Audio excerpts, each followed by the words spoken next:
Con esto dimos así un repaso rápido. Yo siempre les digo que esto es un resumen, que para entenderlo bien tienen que leer la guía y fundamentalmente hacer los problemas, que es lo más importante, de lo que son los tipos de cinética, y dentro de la cinética de orden 1 estudiamos algunos parámetros como ser el clearance, el volumen de distribución, como ser la vida media.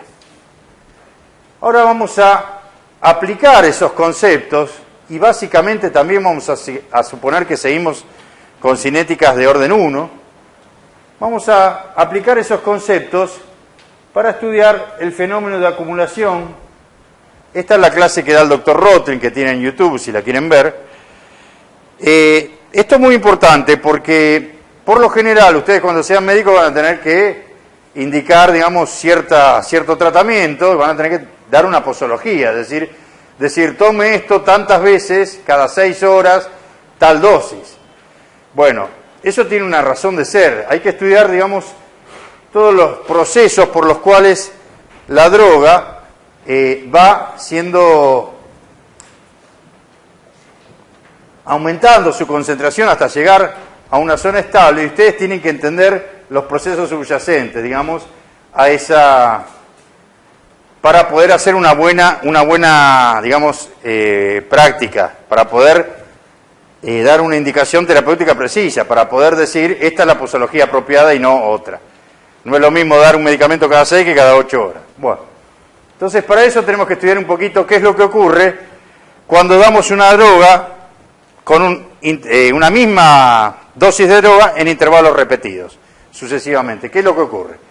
Vamos a suponer que damos una misma administración, es decir, administramos una misma dosis en intervalos repetidos regulares por vía intravenosa, para hacerlo más sencillo.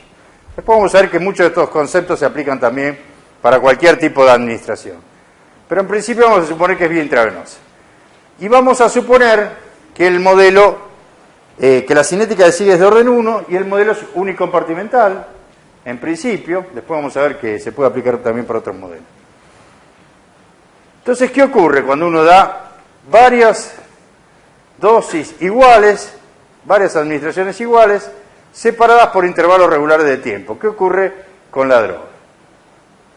Acuérdense que la droga, por un lado, va a estar ingresando hacia el compartimiento, pero por otro lado se va a estar eliminando. Entonces el balance entre estas dos fuerzas es lo que va a ser, lo que va a determinar la concentración final luego de un tiempo de administración, de un periodo de administración largo.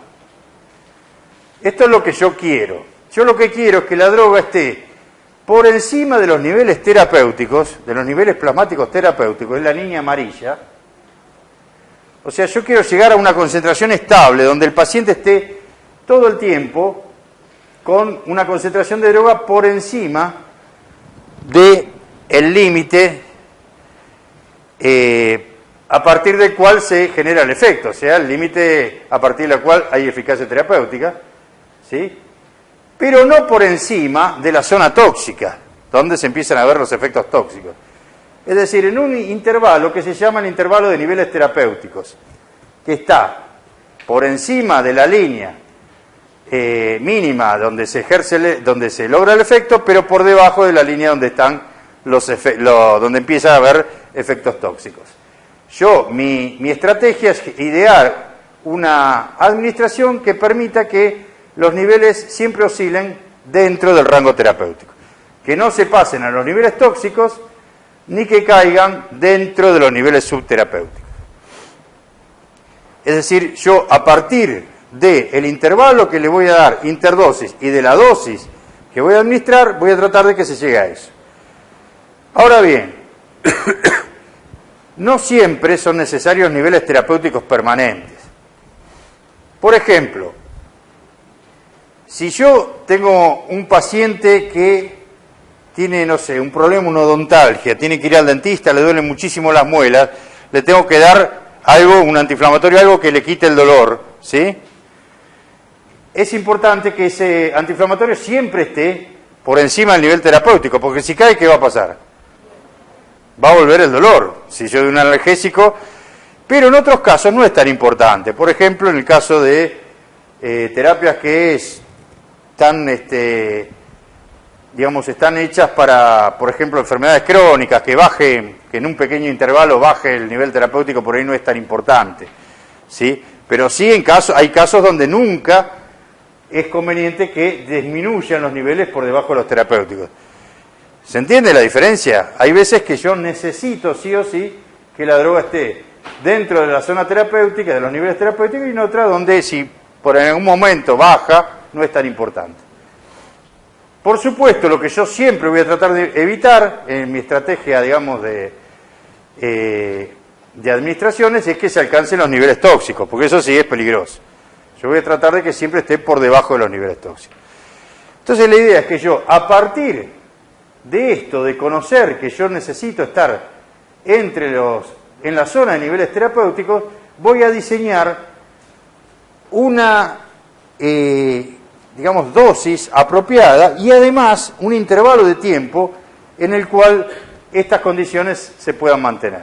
Un intervalo de tiempo apropiado interdosis. Ahora vamos a ver cómo se puede llegar a eso. Bien, cuando nosotros administramos una droga en administraciones repetidas, en intervalo de tiempo regular, en la misma dosis, ¿qué ocurre si yo la administración la doy cada una vida media? Supongamos que la vida media es de 4 horas de la droga. Administro cada 4 horas. ¿Qué es lo que ocurre? Yo voy a estar administrando droga, pero que en el organismo ya va a haber droga. ¿Cuánto va a haber? El 50%, porque el 50% no se eliminó.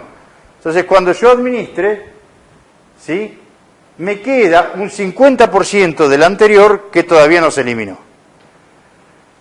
Eso se va a sumar, ¿sí? Si yo lo doy cada 2 vidas medias, administro cada 2 vidas medias, ¿cuánto me va a quedar de la administración anterior? Un 25, porque primero en la primera vida media queda un 50 de la primera vida media y después una segunda vida media pasa de 50 a 25. Me va a quedar un 25 remanente del anterior. Es decir, que cuando haga la segunda administración yo no voy a empezar de cero, sino que ya va a haber un 25% remanente de la administración anterior. ¿Se entiende? Si yo administro y doy la segunda administración luego de 3 vidas medias, me va a quedar un remanente del anterior que es un 12,5, que se va a sumar a lo que yo dé. Y si yo administro cada 4 vidas medias, haciendo el mismo razonamiento, me va a quedar un remanente de 6,25% que yo puedo considerar que es, a los fines prácticos, prácticamente nulo. ¿Está bien? La conclusión es que si mi segunda administración, se da luego de haber pasado 4 vidas medias, prácticamente todo lo que había del anterior se eliminó y no se va a acumular nada. ¿Se entiende? ¿Más o menos? Eso es lo que quiero que entiendan. Que si mi segunda administración, después de la primera, ya pasaron 4 vidas medias, prácticamente se eliminó todo lo anterior y la segunda administración va a llegar a los mismos niveles que llegó la primera. No va a haber acumulación. ¿Sí? Bueno, entonces, acumulación. Dice acá, en administraciones repetidas con intervalos inferiores a 4 vidas medias, los niveles séricos van a ir subiendo y eso se llama acumulaciones. ¿Por qué decimos con intervalos inferiores a 4 vidas medias? Porque si pasa ya no se acumula, porque no queda nada de la administración inmediatamente anterior, ¿se entiende? Bueno. Ahora bien, este proceso, la acumulación, es autolimitado. ¿Y por qué es autolimitado? Dijimos que la cinética es de orden 1, la que seguíamos. A medida que aumentan las concentraciones séricas, ¿qué aumenta también? La velocidad de eliminación. Hasta que llega un punto en que la cantidad de droga administrada en un intervalo entre dosis es igual, la cantidad de droga eliminada es igual a la dosis administrada. Cuando se llega a ese punto, se dice que se alcanzó la meseta. ¿Por qué? Porque todo lo que yo administro es lo que se va a eliminar en el periodo interdosis. Y ya siempre se va a llegar a concentraciones estables que van a oscilar entre un pico inmediatamente posterior a la administración y un valle inmediatamente anterior a la siguiente administración. Para entender el proceso de acumulación yo voy a definir un factor de acumulación que es el cociente entre la concentración en la meseta y la obtenida luego de la primera dosis. Eso se va a llamar factor de acumulación. Por ejemplo, vamos a suponer que yo administro la droga cada una vida media. Y que vamos a suponer que la administración es por bolo intravenoso. Supongamos que yo administro 800 miligramos de la droga por bolo intravenoso. Luego de una vida media, ¿cuánto me va a quedar? 400. Vuelvo a administrar los 800. ¿A cuánto subo? A 1200. Dejo pasar otra vida media. ¿Cuánto llega? La mitad de 1200, ¿cuánto es? 600. Vuelvo a administrar 600 más 800, 1400. Dejo pasar otra vida media. ¿Cuánto llego? A 700. Vuelvo a administrar 700 más 800, ¿cuánto es? 1500. Dejo pasar otra vida media. ¿A cuánto cae? A 750. Una cosita, esto es lo que yo llamé pico. Fíjense que después de la administración alcanzo el pico. Dejo esperar hasta que justo antes de la siguiente administración alcanzo el valle. Eso es lo que se llama pico y lo que se llama valle. ¿Se entiende? ¿Se entiende este esquemita? ¿Qué va a pasar luego de 4 vidas medias? Se va a llegar a un punto en donde prácticamente, fíjense, si esto seguiría, si quieren lo hacen en su casa, lo que tienen que hacer es en cada punto sumar 800 y después dividir por 2. Volver a sumar 800 y dividir por 2, ¿se entiende? Porque se administra cada vida media. Fíjense que cuando se llega a esta zona de las 4 vidas medias, prácticamente la droga siempre fluctúa entre un pico que es más o menos ¿cuánto? Esto sigue hasta el infinito. ¿A qué valor se va a acercar si esto siguiera hasta el infinito?